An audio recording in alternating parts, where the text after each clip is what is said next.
That's civilization. That's called war culture.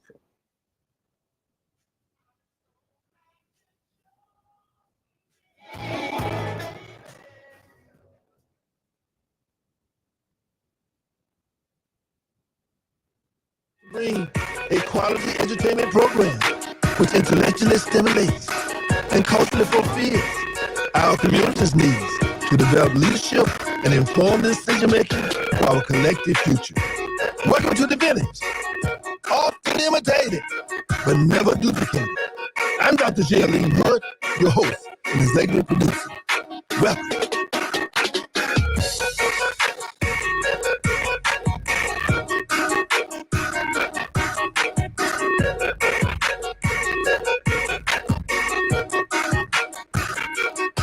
Why?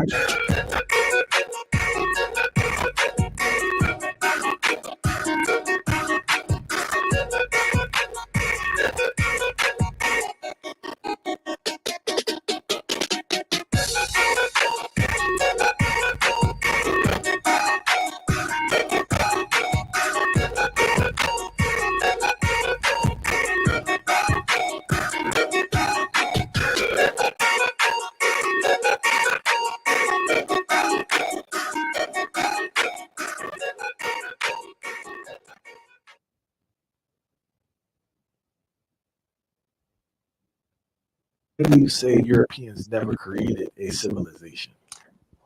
Show me one. That's the only question I'm saying. Show me a European civilization. Rome is not a civilization. Greece is not a civilization. You don't know a day in the history of Greece where there wasn't a war. You don't know a day in the history of Rome and there wasn't a war. Those are not civilization. Those are death cults, war culture. They're not building anything.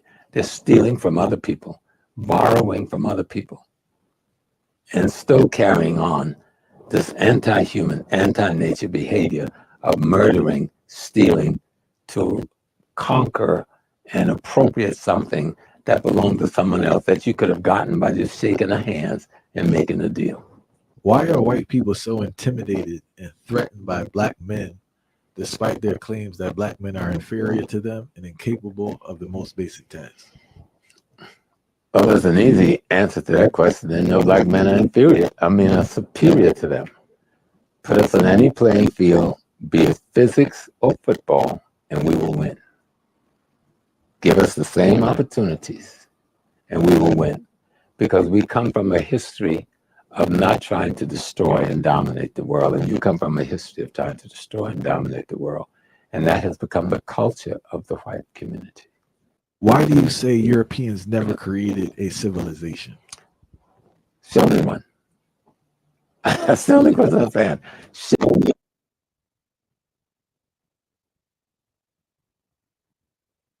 The government makes decisions on how many prisons to build based upon third grade data. How many kids can read by third grade and how many kids are truant after middle school. You're saying eccentric, energetic boys are going to be felons. That's literally what happens. That trajectory starts in third grade. And if your son can't read and is in trouble, they're forecasting that there's going to be a cell for him and they're going to monetize it. What school districts are they using this data on? Are they using them in the suburbs? Are they doing it in Highland Park? Are they doing it in San Ramon? Or are they doing it in South Dallas? Are they doing it in East Oakland, right? Like they're going into the neighborhoods of the hardworking middle class community and they're using this as a catalyst to make money, to say, hey man, this is a profitable business for me to the detriment of your family. Welcome to America. The government makes decisions on how many prisons to build based upon third grade data. How many kids can read by third grade and how many kids are truant after middle school. You're saying eccentric, energetic boys are going to be felons. That's literally what happens. That trajectory starts in third grade. And if your son can't read and is in trouble, they're forecasting that there's going to be a cell for him and they're going to monetize it. What school districts are they using this data on? Are they using them in the suburbs? Are they doing it in Highland Park? Are they doing it in San Ramon? Or are they doing it in South Dallas? Are they doing it in East Oakland, right? Like they're going into the neighborhoods of the hardworking middle class community and they're using this as a catalyst to make money, to say, hey man, this is a profitable business for me to the detriment of your family. Welcome to America.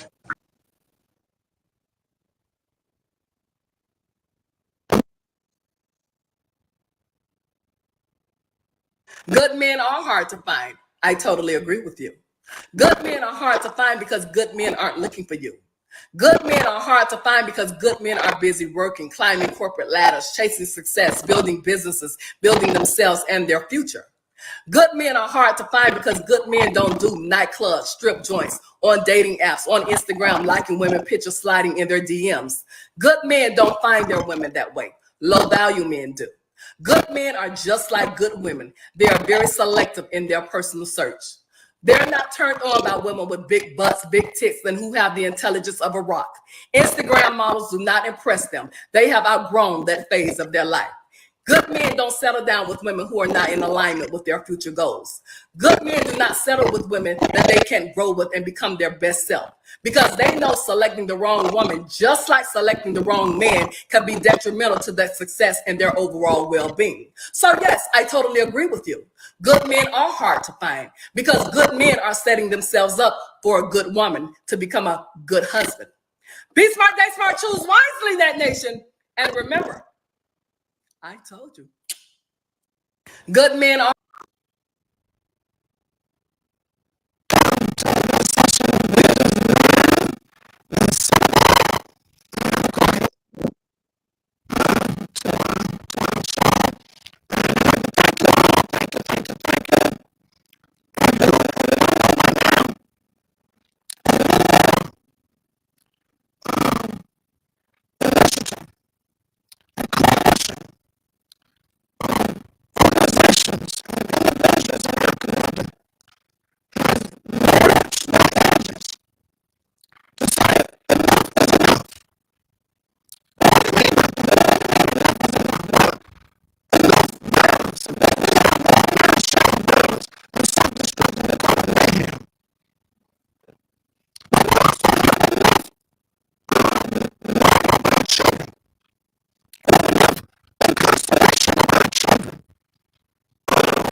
complete.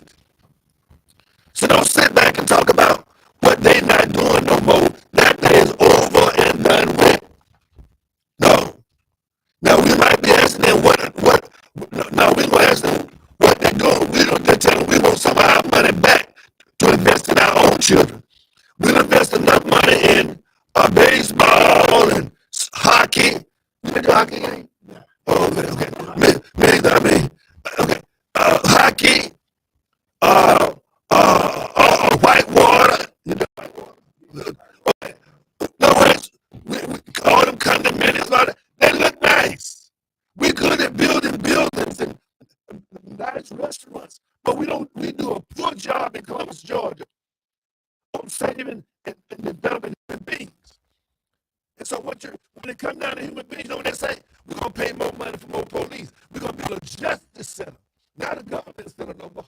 I mean, the government center grew up to be a justice center, as opposed to us getting more government for good things. Instead, we got more. Now we got more courts. Now more courts mean, Brother Mikhail, make more arrests, more incarceration. More incarceration means more jail space and more prison space. So this is what we're talking about. And again, I don't care. You can walk around here and be impressed with smoking cigars or talk about how much time you serve and how you were running this part and that part. You ain't done nothing. If you hadn't saved some lives out here, you ain't done not one thing. So again, that's my introduction. Like I said, welcome again. I had to get that off my chest. Early on, Brother Mikhail, I had to get it off my chest. And so we just want you to know, as always, we welcome you. And we're just trying to do an update. By the way, if you'd like to call in, 706-324-1420. 706-324-1420. That's our hotline number. So you call in, you have something to say. And if you would like, by the way, if you would like for us to come to your family or to your church, okay, if your pastor not involved, then it's your church, so you can invite us to come in, because your children, I don't know what churches in this town that have not lost somebody either through incarceration or either through killing or murder, in some kind of way. Everybody has been touched. Okay, everybody's been touched. So I guess my point of it is that what we need to do now, I guess, is to get more people involved. And of course, this Saturday, let me get this out of the way too. This Saturday from 12 to 2, as we say, we got a hard start at noon, high noon. And we got a hard stop at 2 o'clock. We got a hard start at 12 and a hard stop at 2, which means, as your moderator, I got to manage this time. And I want you to come and express yourself about what you see as being the problem, what you see as being the solution, and what you see as being your part in the solution. Okay? So again, I'd like to thank, I can't thank enough, the family, church family of Revelations, Reverend Valerie Thompson, Pastor Valerie Allen Thompson. I can't say enough. It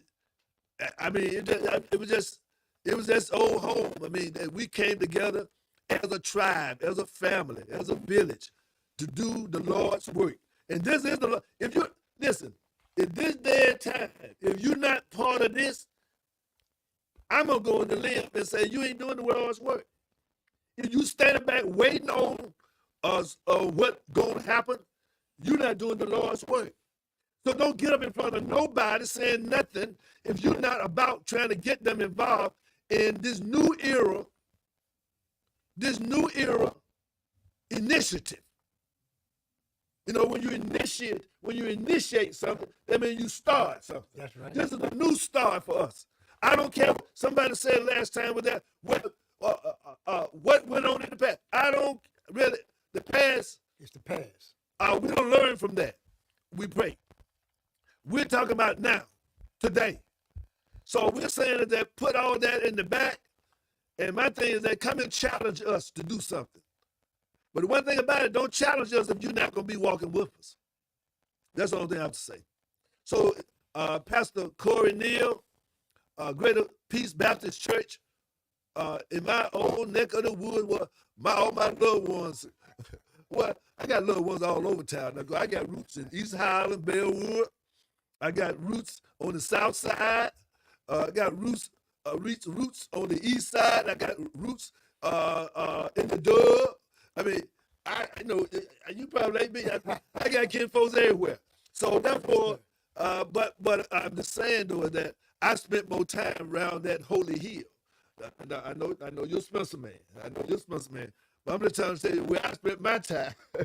I spent my time around them streets, Colorado, Thomas Street, Baldwin Street, Yes, sir. the 9th Street. You know what I'm saying? Rigdon Road, Ilgin Road, East Carver Heights. You know what I mean? That's now I know you want to get Marshallville in there and all that. But we want some old Marshallville. We want some old Marshallville people to show up too. Matter of fact, they really should be the ones to show up. Yes, sir. Well, first of all, let me thank you again, Dr. Hood, for having me on your show. Saturday was a very explosive day. It was a call to talk, call to action type movement. But I just want to say this to call to you. action. Yes.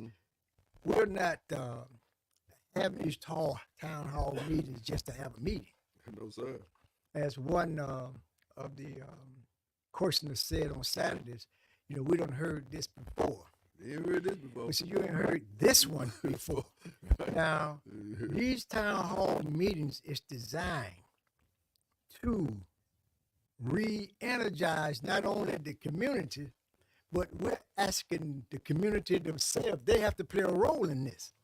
A major role. And in the role that we're looking for the community to play, all of my heart and the coalition heart, we bleed for those young ones that we're losing on the street with gunfights. That's right. Our heart bleeds out. I kind of, and this is the thing about it, I kind of feel not responsible, but obligated. Yes, sir. I mean, because it's almost like your child is at home alone. Something happened to the child, even though you was out trying to make a living, trying to do something good, but you still feel some kind of way if something happened to the child and you weren't there. Yes. That's the way I feel about these young people. That I just hope that the more of them that can get to hear me and hear the love in me, really. Yes. That they will know that they are somebody. They are important. They're valued. They're needed. So that's the point. The movement. Right. We want to know exactly what we need to do to help that area. And let me just jump in on Yeah, this okay. too. I'm glad you said that. Yes, sir. The movement, which means that, let's put this together mathematically. We said a new era, A new. initiative, a movement. Now, I'm saying that it's like we're going to start cutting our grass, right? Mm-hmm. Well, when are we going to stop cutting our grass? Never. That long grass keep We're growing. We got to cut it. So my point is, this is a new. This is when you say a movement. This is a new win. A For new us. win For us. for us. Okay. But as collectively, we have everything we need as a whole Yes, we in do. each borough of the community. That's right. We got the people, That's we right. got the youth, we got the opportunity to revive our communities. That's right. We got well, we're gonna have the resources, but before we can get the resources, the community community got to come out That's right. in order to see what we have to offer. That would enable them to support what we're doing to help them and their children. Right. Right. Because our goal is stopping the return of our children going to be incarcerated. Right. And let me also offer this thought here, and that is, don't get it twisted.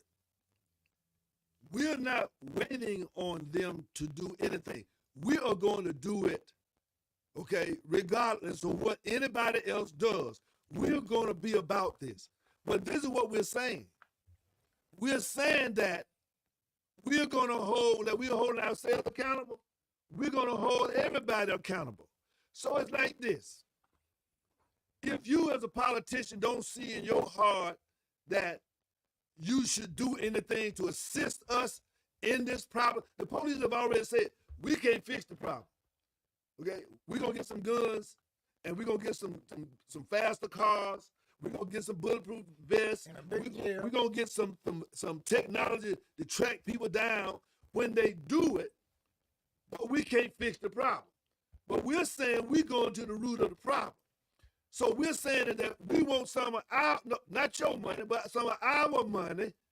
Okay, if we spend $1 with you in your store, we want some of that money to go back into the to neighborhood. the neighborhood. If we pay taxes in this town, we want some of that money. Now, Back to the neighborhood. if you can't see fit to be a part of that, then we'll see you at the ballot box. We'll see you at the new store that we're gonna set up when we start coming to your store because you don't want to support our community. But all in a nutshell, this whole we need to be self-reliant. When it's all said and done, the stores that are in our neighborhood will be our stores. But we have to pull together now as a whole body with the coalition that we already have established. Right. It ain't that we got to come up with a formula. We got the formula. Oh yes, sir. We got the program, all the program that is needed to save our youth. We have those programs. But just in case we miss something, that's why we want to make sure that y'all come out and either you say, this is what we want. We say, know what? I'm glad you said that. Check. Got that. Okay. Just want to make sure that you lift your voice to affirm that we're on the right track. Let me just say this. And I want to put some of what I'm saying in the right perspective. As a Muslim, we've been misunderstood of what we're all about. Our sole purpose is for our people to be self-reliant, self-independent. See, our whole purpose. We be out with the final call, yes, we do. But that's one of the avenues it takes for us to get in the street to get to our people. But the more they understand how clear it is and how this coalition works as a whole, then they can see the benefit. Right. Brother, I'm going to have to take issue with what you just said. Of that. I don't think they misunderstand at all. Okay. Help me out then, bro. I don't think they misunderstand who Muslims are. They listen. They heard of the 2 million man march. Yes, They heard of White and H&G. They heard of the farmland. They heard of being sharp and being upstanding and upright people. I think they scared or either they hate us. They know who. It's that they ain't ready. But we're saying you can don't be sharp like Mr. McHale, but you can do what you do with your overalls on or with your whatever. Okay? We're saying that you want to be in the business. We're saying we want you to be in business. But we're also saying that when we support your business, we're voting with you. So when we voted with you, we want some return on our dollars. That's what we're saying. Yes, sir. So I'm just saying that, you might be right. They don't understand the Muslims. But I mean, at this point, they don't understand that all they do is they Google, and that's what Muslim means. All it means is righteous. Yes, sir. I mean, But the clutch is, who does not want to live a decent, prosperous life? a person that's scared of what other people think. So in Islam, we teach to have a prosper, productive life. Now, don't get us, don't look at the followers of the Honorable Elijah Muhammad Mentor Louis Farrakhan as the Muslim that's across the water. We're not the same. No, we're not the same. Right. Our primary goal is black. We love our people. We want to see our people free, independent. We want to see our people doing the best that they can do. We want to see our people re-educated, resurrected. Right. So when we begin to build, they have a knowledge of why they're doing what they're doing. They have a deep appreciation for what we are establishing as a community. Right now, we don't have appreciation for what we got. Right. We don't have that base knowledge. And see, I like to just say this part is that I believe that when when black people do good, everybody That gonna do do good. Yes. Around the time raise all boats. In other words, we've always said that look, we can't expect other people to fix us. We got to fix ourselves. We gotta fix we gotta fix ourselves. But let me see. Okay. Go ahead, So my point is that what we're doing is for us, but it's through us for everybody. Everybody. Because the bottom line is that civilization, we had a little thing about civilization when we first came on. We brought the first civilization, and now we're viewed as being the picture, poster child of the worst civilization. But we built the first civilization, so therefore we got to get back on our job. Yes, So sir. my thing that we dropped the ball because it's like you asking your children who are babies to fix something, but you the mama, you the daddy, but you waiting on them to fix something that you didn't fix or you can't fix. No, we can't ask our children to fix something that we, as the adults, as the mamas and the daddies, Yeah. we got to fix. And that's the way we are as far as the world is concerned as well. Until we get right, the world won't Yeah, get get right. right. So that's so we love the world, okay? But we know that we are the world, okay? Among us, in other words, we've always been an inclusive people. Yes, sir. If you look among people of African descent, we look like everybody. We got some Everybody. Ain't no we look like everybody on the planet. You know what I'm saying? Every Now you shade. go some places and everybody look alike. Everybody look alike. But when you come among us, we look like everybody else. So I'm just saying that it's a beautiful day in the neighborhood. Let me say this too. Remember, listen, audience. It's 2 Columbus. It's not 1 Columbus. It's 2 Columbus. It's white Columbus. It's black Columbus. It's a rich Columbus. It's a poor Columbus. The poor Columbus, we tired of being poor, supplying our wealth for the rich. So we're saying to the listening audience, it's time to change that paradigm. It's time to change the balance of that because they owe us the same beauty that they have in their community, but we have to come in line with beautifying our community, but with the understanding and the mindset how we have to keep it beautiful. Right. And of course, the thing about it is that it's like this.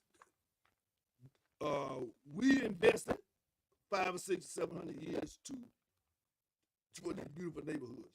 And we're saying is that if we want a little return on our investment, we have some investment. We have some stake in the beautiful part. And so therefore we want a little a little reinvestment of our investment. But let's do it this way. The Honorable Elijah Muhammad taught us that our foreparents, we worked for 310 years for free to help build America. That's right. 310 years. Can you imagine We invest- not being we paid? invested 310 years. We not being paid. Right. So if you think if you had Interest. interest on the money that they kept from us for 310 years, then they shouldn't have a problem in funding anything that we're asking or demanding them to back to fund because they owe us Right, this. right. It ain't that we begging; they owed us. Right. And I agree Yes. with you. I guess I just my take on it is that we're providing an opportunity for them. Yes, We're gonna get it done, but we're giving you an opportunity to invest in a rising tide. yes, sir. Okay? Because we see some things going down, and that's what we're saying right now. Things seem to be going down. We're becoming, it's like we're coming to more bitterness, and more hatred, and more violence. But we're saying that's going down. We're trying to bring up peace. Yes, Somebody got to be the peacemakers. There are peace breakers and then there are peacemakers. We're saying we're the peacemakers. Now, if you don't want to invest, now they invest a lot of money into guns, yes, cars, radar, face recognition, and this, that, and the other. But when you're going to invest something in Ray, Bebe, Omar, and Kia, You know, we need to get some investment in human beings. Yes. And so that's what we're saying is that do yourself a favor by helping us Help help ourselves. ourselves. Okay? Because when we help ourselves, we help everybody, like we always have done. There's nobody on this planet that can say that people of African descent have not helped them. Nobody. Okay, we take the break. We need to pay some bills. Okay, we're accountable for paying some bills up here. So let's see what's going on there. And so again, remember Saturday, 12 noon to 2 p.m. We have our second series of town halls, and you come in and express yourself. Obviously, you can say we're excited. Okay, we're excited because we love life, and we feel an obligation and a loyalty and accountable to do it our watch to try to help those who want to help us make a better world for ourselves. You know, and those who want to help us help ourselves, so be it. Listen to Visions now, 92.1 Smooth R&B, the Supper Club. Buying a new or pre-owned vehicle can be fun. The entire process can even be completed online. Hi friends, this is Mark Foster, the General Manager at Auto Gallery Chevy GMC in LaGrange, and I'm inviting you to come shop with us. Come experience what car buying should be. Come see the huge discounts, low interest rates, and great people. It's our goal to make sure you enjoy your shopping experience, and we look forward to doing business with you. That's Auto Gallery Chevy GMC on Lafayette Parkway in LaGrange, or shop online at autogallerychevygmc.com. How would you like to get high-speed internet for your home for less than $2 a day? That's right. For about $50 a month, you'll get lightning-fast internet. Are you paying less than $50 a month right now for your internet? Then call Whole Home Connect right now for blazing fast internet at $50 a month with no price increases, no hidden fees, no contracts, no upfront costs, no equipment fees. It's a great deal. And guess what? You can try it for 15 days. If you don't like it, you get your money back. But you're going to love it, and you're going to love the price. Internet for your home for $50 a month. That's less than $2 a day. Plus, no contracts, no upfront costs, no equipment fees, and our 15-day guarantee. Call now. 800-699-0358. 800-699-0358. 800-699-0358. That's 800-699-0358.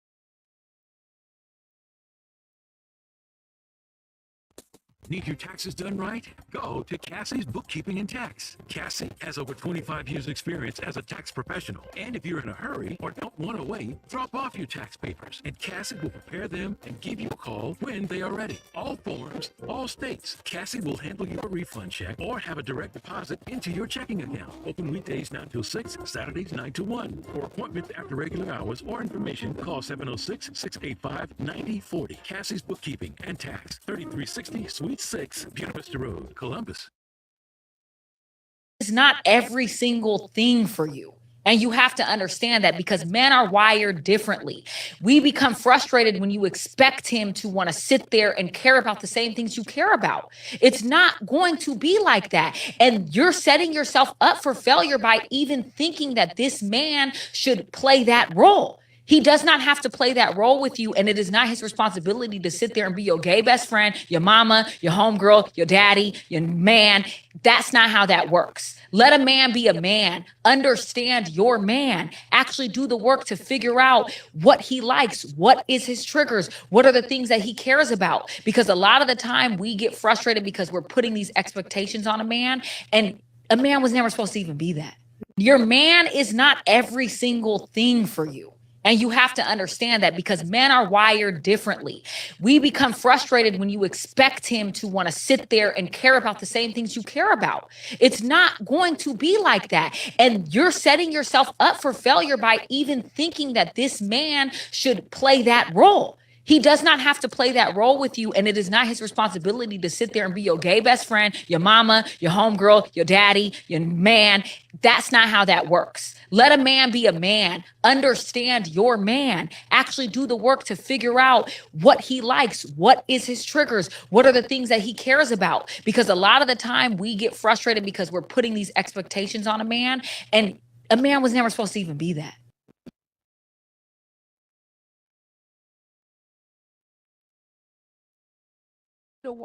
Black director? Could a white director not have? It's not produced this color, work? it's culture. Explain the difference, because I think we're Steven in a space Spielberg did Schindler's List. Right now. Martin Scorsese did Goodfellas, right? Steven Spielberg could direct Goodfellas. Martin Scorsese probably could have done a good job with Schindler's List, but they're cultural differences. You know, I know, you know, we all know what it is when a hot comb hits your hair on a Sunday morning, what it smells like. Huh? That's a cultural difference, not just a color difference. All right. So it's the culture. So why did he need a black director? Man,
to know need you. And ladies, let me make sure very clear. We need you as well, because it's not like what we're trying to do. Many times we're trying to get these guys to step up. So would you challenge these guys, whether they're veterans, whether they're fraternities, or whether they're Masons, whether they're just everyday Joes, or whether they're deacons, or whether they're you name it. What we're saying is that we need you to make sure that we need you to make sure that you encourage those males in your life to step up and start earning their manhood card. Because this is what time it is now. It's time for them to earn their manhood card. Anybody can tear stuff up.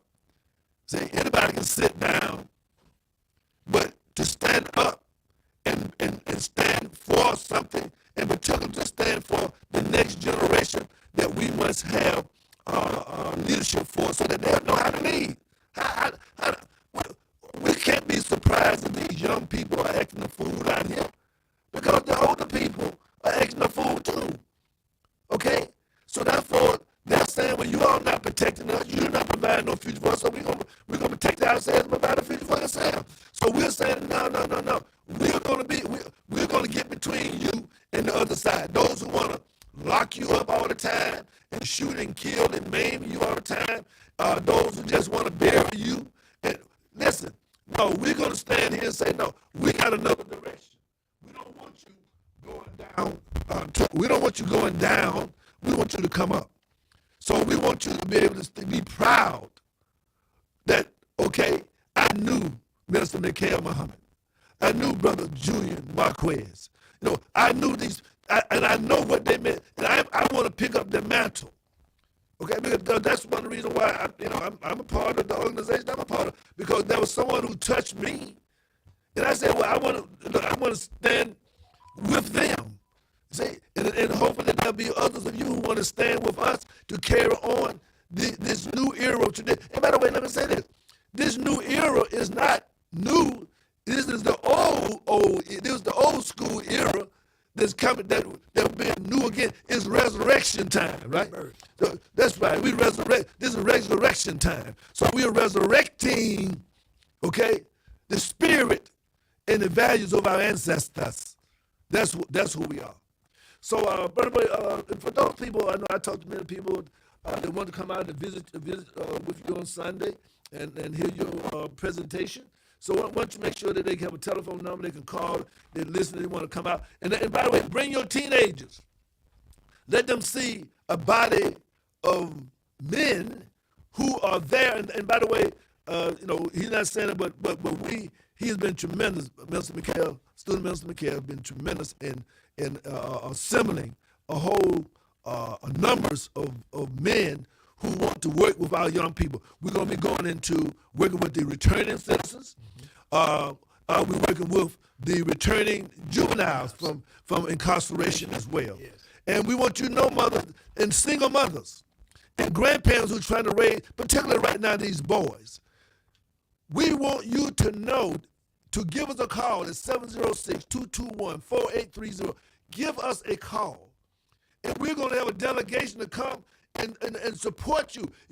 When we had this curfew in the neighborhood and your child want to break curfew, give us a call.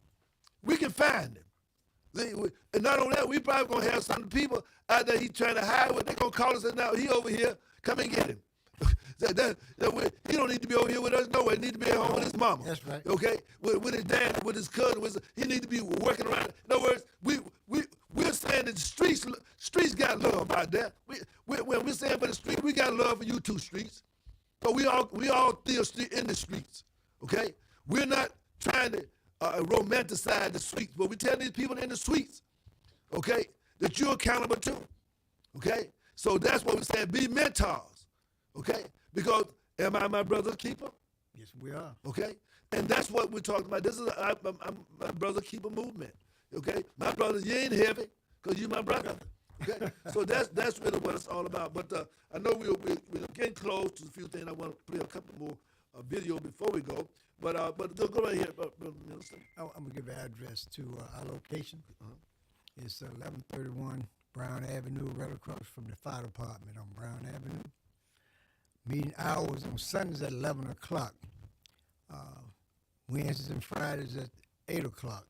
I'm saying, I'm gonna try to slide in one of these Fridays. And I'm looking forward to seeing those of you that are listening to come out, see what you think, and I think you will find the environment is a whole lot different than the environment that you ever will have your spirit to walk into. But saying this to say, we're here to serve, we're here to help, we're here to save our youth and our future. So any parent that is listening, let us see our nephew, our nieces. Let us secure the neighborhood that we're in so that your future will be protected. So with that being said, I'm going to give it back to my brother, Dr. Hud, so that he can give the last remarks to the ending of this show. Okay, there's a video that I want to and I want to stimulate some discussion, because one of the big things that we're trying to do is, fathers, we're calling on daddies. Come back to your children. Come back to your children. If you got a little problem going on with the mama, let us know. We're going to try to mediate it for you a little bit. Because, listen to this right here, and I got mixed feelings about it, but I think we need to hear this. Go right ahead.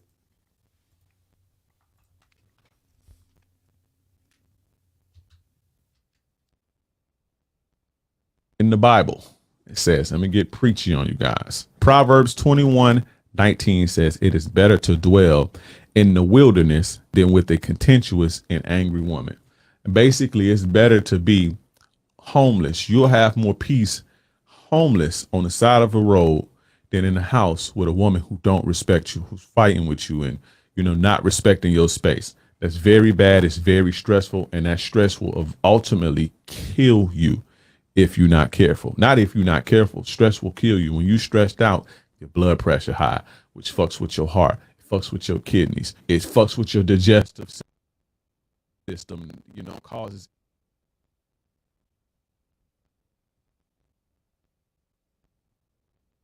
our language. I mean, we can make the points, many times.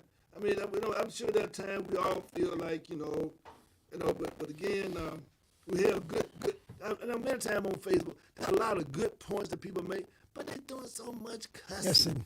Oh my God. So I mean, it's just unfortunate, that we have to, they start off good. So when I listen to that, I saw this. I mean, but then they get to going on with this crazy. I'm trying to say, so again, apologize for anyone who might feel offended. But again, I'm sure you've heard a lot of this rap stuff and all that kind of stuff as well. So, and we're certainly trying to stay away from that, trying to get them away from it too.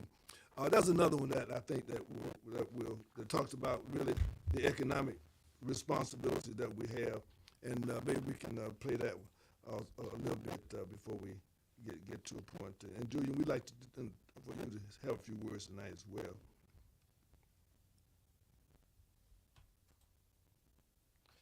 And of course, you listen to Visions Down, 92.1 Smooth R&B, and of course, we are trying to do what we can. Of course, like anything, we're not perfect. We're just trying to do the best we can. That's the only thing we're trying to do.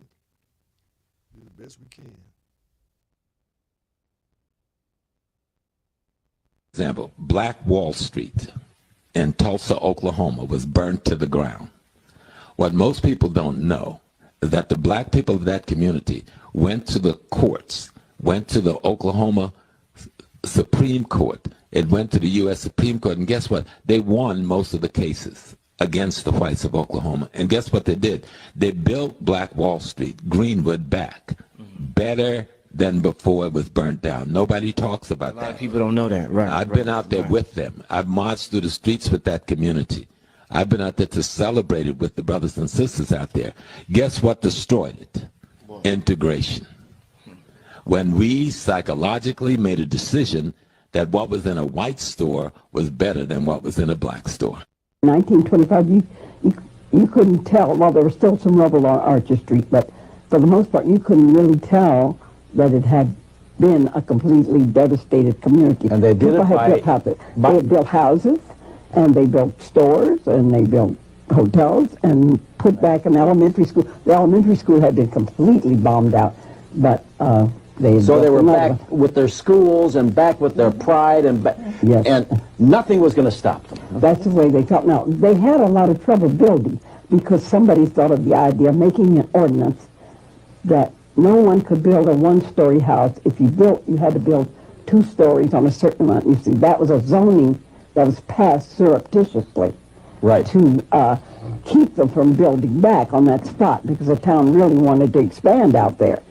But there was an attorney, B.C. Franklin, and a couple of other lawyers, black lawyers, who went to court and Our digital PDF, Black History Facts You Probably Didn't Learn in School.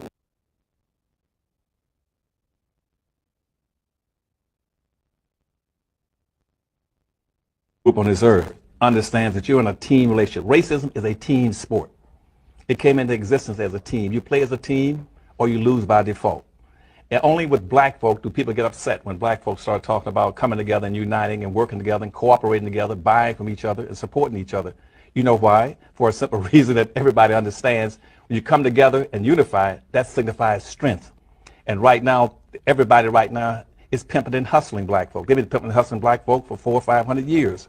We spend approximately 97% to 98% of all our money outside of our own community, as an example. And we don't practice group economics. We don't practice group politics.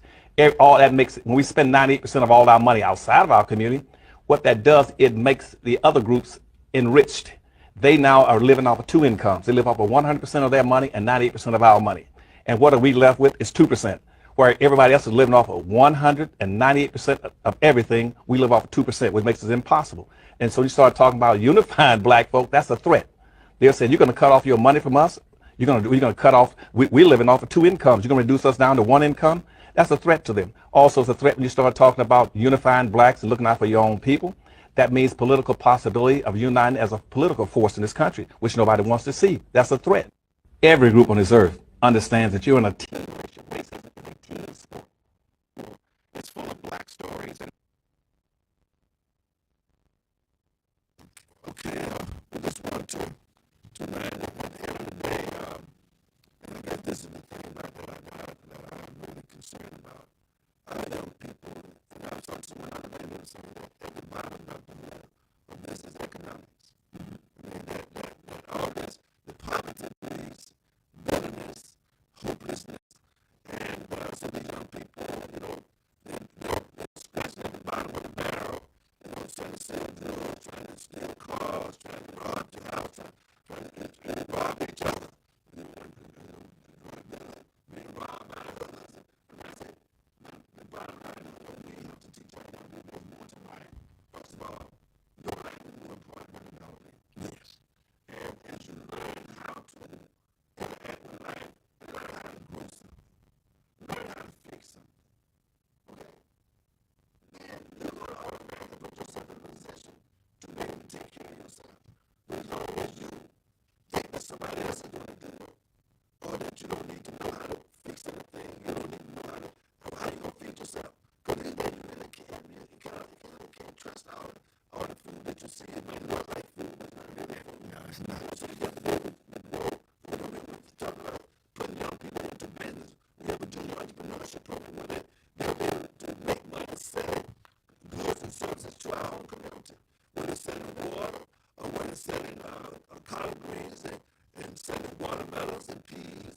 I mean, of course, we're saying our young people, we're going to teach them how to do construction. We're going to have neighborhood, but our vision is to have neighborhood barns. Okay? Well, they're learning these things, and then they'll be able to sell. Because again, they'll grow the stuff, then they'll be able to sell it and make money. Okay? So, but we got a whole mindset we got to attack here in order to get people back right, to learning how to be self-sufficient, not to be big, not to be predators. I know, and that's unfortunate.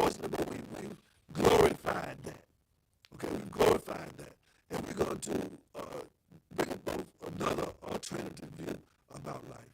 So, again, Brother Julian, I know we're winding down here. What do you think young people kind of getting this a little bit? Are they listening? Are they just in another zone? What's going on? I'm definitely doing my part to try to get the students to come out to these to the town hall meetings. I was going to get some flyers from you today to try to really to get the fraternities on campus kind of involved. I think that would be a really good asset for the community at large. Kind of just kind of like making an appeal, like you said, like, hey, we want you guys to be involved. Tell us what you think, what solutions y'all have, and that's a lot of just men and women power that we got just amongst CSU. These college students need to be mentoring middle schoolers right now so that they will have a chance to go to tech school, go to college, or do something constructive with their lives. Absolutely. And I do want to recognize Brother Tyrone. He did say to everybody listening, we can't talk about it. Okay. We have to be about the work. Join on and let us do this. And he said he'll see everybody on Saturday at Greater Peace. And Brother Milt also said, thank you both for your leadership, Minister McCall and also Dr. Hudd. Wanted to shout them out. Okay, and of course, and because we're trying to do our part, and we hope that this can be a model, an example of what has to be done. And I think that I was taught that coming together is good. I mean, it is. Okay. It is. Working together is even better. Yeah, but staying together is best. Yes, it is. So we coming together. Now we're trying to work together. Okay, so that we can stay together, because this is. I mean, as I say, I grew up in this town. It's taken 40, 50 years to get like this. And so I pray I'm around to see the turnaround, the new era, and that's what we're saying, the resurrection. The new era represents a resurrection of it's our Easter. It's our Easter, okay? This is an Easter spirit whereby we got a new attitude. And we're saying that don't look back, because you might turn into salt. So, in the last word before we close it for today? Looking forward to seeing everybody out on Saturdays. We have a heavy schedule. We got a lot that we can discuss, a lot we're going to put on the table after the community put theirs on the table. But next Thursday, if God's willing, we want to give some light on.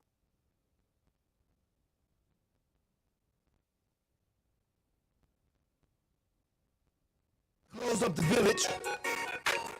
Thank you for listening. Invite your friends to join in our weekly meal, supper time. Let's build that spirit of Harambe. Organize, organize, organize. Educate, educate, educate. Pamoja, tutashinda, uhuru sasa, watu wazuri. Peace, soul, love, with a little sprinkle of power. Good night.